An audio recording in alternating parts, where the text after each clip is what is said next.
The stark contrast between Canada's illuminated southern border and its dark northern expanse isn't merely the result of natural settlement patterns. It represents decades of thwarted ambition. Since the mid-20th century, the Canadian government has invested billions of dollars in northern development initiatives, launching grand strategies designed to redistribute the population and establish thriving communities in the vast territorial north. These weren't casual efforts, but deliberate national projects backed by significant resources and political capital. Yet time and again, these ambitious plans have yielded disappointing results. Half-empty towns, abandoned infrastructure, and a persistent gravitational pullback toward the American border. In the remote community of Flin Flon, straddling the Manitoba-Saskatchewan border, the local museum displays faded photographs of a bustling main street from the 1960s. Back then, over 10,000 residents filled the streets, schools, and copper zinc mine that gave the town its purpose. Today, walking those same streets reveals boarded storefronts and for sale signs on family homes. The population has dwindled below 5,000 as younger residents migrate southward, leaving behind aging infrastructure and rising service costs. "We loved it here," explains former resident Sarah Matheson, who relocated her family to Winnipeg in 2018. But when the mine started cutting jobs, the future just wasn't here anymore. This story repeats across Canada's north, a graveyard of ambitious development schemes that have struggled against geography, climate, and economic gravity. The most concentrated push to populate Canada's north emerged in the late 1950s under Prime Minister John Diefenbaker's bold Northern Vision policy. Addressing Parliament in 1958, Diefenbaker proclaimed, "This national development policy will create a new sense of national purpose and national destiny. One Canada, one nation, where Canadians will have preserved to them the control of their own economic and political destiny." His government earmarked unprecedented funding for Arctic infrastructure, proposing a Roads to Resources program to build 2,850 kilometers of new highways into remote resource-rich regions. The centerpiece of Diefenbaker's vision was Inuvik in the Northwest Territories, a government-designed community built from scratch to demonstrate modern living above the Arctic Circle. Engineers developed innovative utilidors, above-ground insulated corridors housing water, sewage, and heating pipes that couldn't be buried in permafrost. By 1961, Inuvik was functioning, but at a cost equivalent to $1.5 billion today, 10 times the original budget.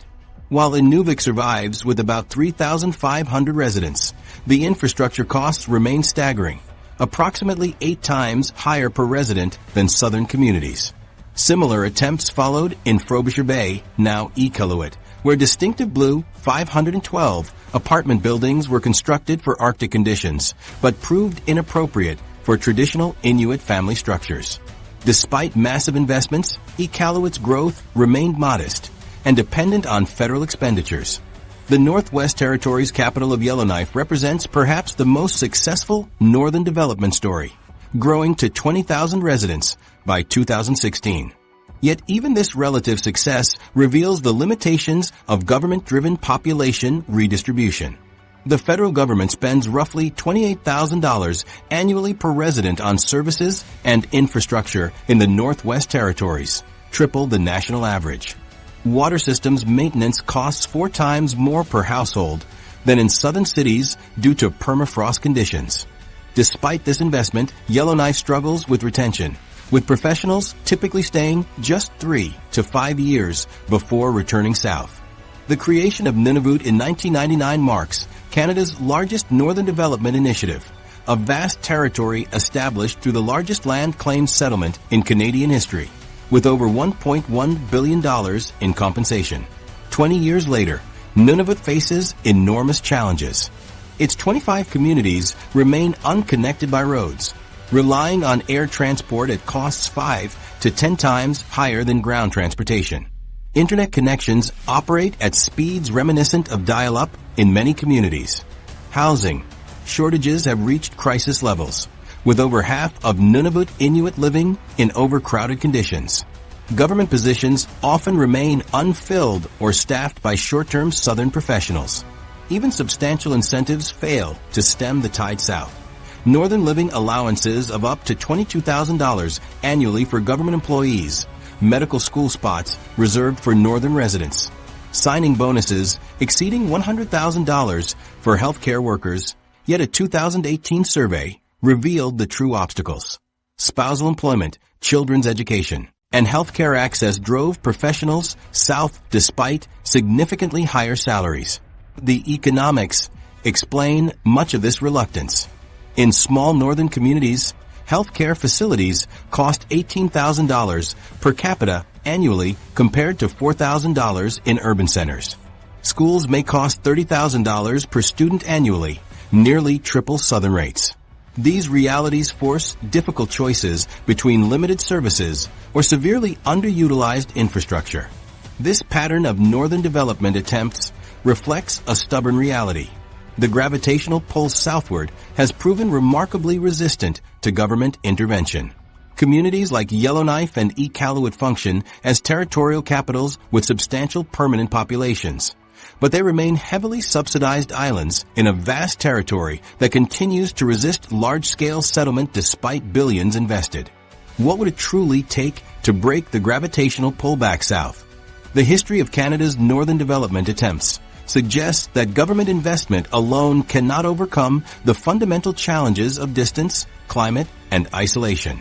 Perhaps the question isn't how to force northern development, but whether the current pattern of settlement represents a rational adaptation to Canada's geographic realities, one that concentrates population where it can be most efficiently supported while maintaining a lighter climate change across the vast northern territories. While government policy has repeatedly failed to populate Canada's north, an unexpected force may succeed where billions in investment couldn't. The Arctic is warming at more than twice the global average rate, transforming vast frozen territories into potentially habitable land, and raising a provocative question. Could climate change accomplish what decades of deliberate northern development policies never could? Climate scientists have documented alarming changes in Canada's Arctic regions. Average annual temperatures in Nunavut have already increased by approximately 2.7 degrees Celsius since 1948, nearly triple the global average. This accelerated warming is projected to continue, with some climate models suggesting northern Canada could experience temperature increases of 4 to 8 degrees Celsius by 2100 under high-emission scenarios. These stark figures signal a fundamental reshaping of Canada's northern landscape, where winter's iron grip is gradually loosening, transforming the very foundation of northern life. The implications for Canada's permafrost regions are particularly significant. Currently, building on permafrost requires specialized and expensive techniques, including elevating structures on adjustable piles and installing cooling systems to prevent heat transfer. But as nature's frozen hold retreats northward, vast territories previously unbuildable may become viable for conventional construction. According to the Geological Survey of Canada, the southern edge of continuous permafrost could shift northward by 100 to 200 kilometers by mid-century, potentially opening millions of hectares to more affordable development, turning what was once frozen wasteland into buildable terrain. Agricultural possibilities present perhaps the most transformative potential. Climate projections suggest growing seasons could extend by 3 to 4 weeks across much of Canada's north by 2050. The prairie provinces may see their agricultural zones push 300 to 500 kilometers further north as frost-free days increase. In parts of the Northwest Territories and Yukon, areas previously limited to 70-day growing seasons could soon support 100-plus day seasons, making commercial agriculture viable for the first time. Canadian agricultural researchers have already begun experimental farms in these transitional zones, testing cold-hardy crops like barley, oats, and certain potato varieties. This agricultural expansion could dramatically alter settlement patterns. Historical precedent suggests that agricultural viability drives population growth. The same process that originally established Canada's southern concentration could potentially be replicated further north. Communities like High Level, Alberta, and Fort Nelson, British Columbia could become regional hubs in an expanded agricultural frontier. The opening of Arctic shipping routes represents another profound change. as Arctic sea ice continues its precipitous decline. Both the Northwest Passage through Canada's Arctic archipelago and the Northern Sea route along Russia's Arctic coast are becoming increasingly navigable. By the 2040s, climate models project that the Northwest Passage could be reliably ice-free for 3 to 4 months annually. This would reduce shipping distances between Asia and Europe by up to 7,000 kilometers compared to the Panama Canal route, creating economic incentives for port development along Canada's northern coastline, potentially bringing thousands of maritime jobs to communities that have long struggled with limited economic opportunities. The Canadian government has recognized this potential, investing $175 million to expand the port at Churchill, Manitoba. Other communities like Tuktoyaktuk and Iqaluit could transform from isolated outposts to strategic maritime hubs, creating employment opportunities beyond resource extraction and establishing self-sustaining economic centers in the north. Resource development will likely accelerate as climate change improves accessibility.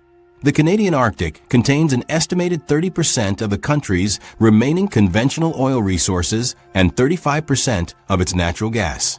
Mining potential is similarly vast, with significant deposits of zinc, lead, copper, gold, and rare earth elements becoming increasingly accessible as permafrost constraints diminish.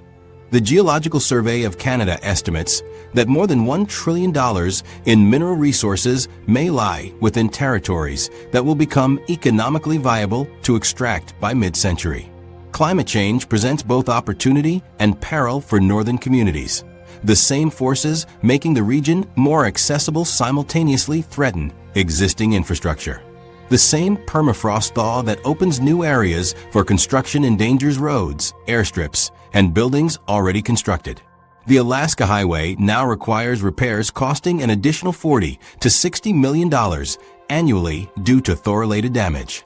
Similarly, the Dempster Highway has seen maintenance costs increase by approximately 25% in the past decade as ground instability increases. Water management presents another complex challenge. While northern precipitation is projected to increase by 20 to 30% by mid-century, much will come as rainfall rather than snow. This shift is already causing more frequent flooding and erosion. The hamlet of Kugluktuk in Nunavut has been forced to relocate critical infrastructure multiple times due to unprecedented coastal erosion, at a cost exceeding $25 million. While climate change may make the North more habitable, it simultaneously threatens many southern population centers. Major cities face increasing vulnerability to extreme weather events. Toronto has experienced a 240% increase in heavy precipitation events since the 1950s, leading to devastating floods in 2013 and 2017 that caused over $1 billion in damages. Vancouver faces rising sea levels, threatening its densely populated coastal areas. Montreal has seen a tripling of extreme heat days since 1980, with associated health impacts particularly affecting vulnerable populations. These climate pressures in southern regions, combined with increasing habitability in the north, could gradually shift population distribution patterns. Climate migration models suggest that by 2080, between 100,000 and 350,000 Canadians might relocate northward in response to changing environmental conditions, potentially bringing new energy, ideas, and development to regions long considered too harsh for widespread settlement. Indigenous communities face perhaps the most complex set of challenges and opportunities.